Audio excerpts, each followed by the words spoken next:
എന്തുകൊണ്ടാണ് തെരുവുനായ ഇത്രയധികം കൂടുന്നത്?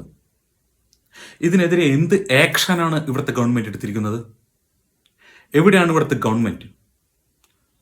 വയസ്സായി വീട്ടിലിരിക്കേണ്ട വ്യക്തികളെയെല്ലാം MLA-യും MP-യും ഒക്കെ ആക്കുന്ന ഈ ജനങ്ങളെയാണ് നമ്മൾ ആദ്യം ചോദ്യം ചെയ്യേണ്ടത്. എന്തുകൊണ്ട് 60 വയസ്സിന് മുകളിലുള്ളവർ, 65 വയസ്സിന് മുകളിലുള്ളവർ MLA, MP, മിനിസ്റ്റർ ആകാൻ പാടില്ല എന്നൊരു നിയമം നമ്മൾ വരുത്തുന്നില്ല? എന്തിനാണ് ഈ വയസ്സായ ആൾക്കാരെ വോട്ട് ചെയ്ത് നമ്മൾ ജയിപ്പിക്കുന്നത്?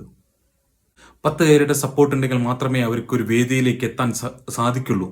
അത്രയും അധികം വയസ്സ്, അത്രയും അധികം പ്രായമുള്ള ആൾക്കാരെ എന്തിനാണ് നമ്മൾ മിനിസ്റ്റർ, MLA, MP ഒക്കെ ആക്കുന്നത്? ഒരു കുട്ടിയുടെ മരണം ഇവിടെ നടന്നു. എവിടെയാണ് ഇവിടുത്തെ ഗവൺമെന്റ്? എവിടെയാണ് ഇവിടുത്തെ MP? കണ്ണി കണ്ടത് മൈക്കിലൂടെ വിളിച്ച് പറയാൻ മാത്രമാണോ ഇവിടുത്തെ MP ഉള്ളത്? എന്തെങ്കിലും ഒരു ആക്ഷൻ ഇതിനെതിരെ MP-യോ MLA-യോ ഒരു മിനിസ്റ്ററോ ഇതിനെതിരെ ആക്ഷൻ എടുത്തിട്ടുണ്ടോ?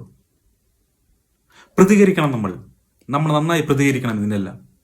60 വയസ്സിന് മുകളിലുള്ളവർ പോട്ടെ, 65 വയസ്സിന് മുകളിലുള്ളവർ ഒരു MLA-യോ MP-യോ മിനിസ്റ്ററോ ആകാൻ പാടില്ല എന്നൊരു നിയമം നമ്മുടെ നാട്ടിൽ വേണം.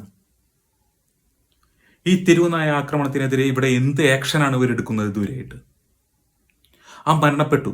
മീഡിയക്കാരെല്ലാം എവിടെയാണ്? ഉറങ്ങുകയാണോ അവരെല്ലാം? വേറെ വലിയ ഇഷ്യൂ ഉണ്ടെങ്കിൽ മയക്കും പിടിച്ച് നടക്കുന്ന അവർ ഈ തെരുവുനായ ആക്രമണത്തിനെതിരെ അവർ എന്താണ് ന്യൂസ് കൊടുക്കാത്തത്? ഒരിക്കലും ഈ നാട് നന്നാവില്ല. ഒരിക്കലും ഈ നാട് നന്നാവില്ല.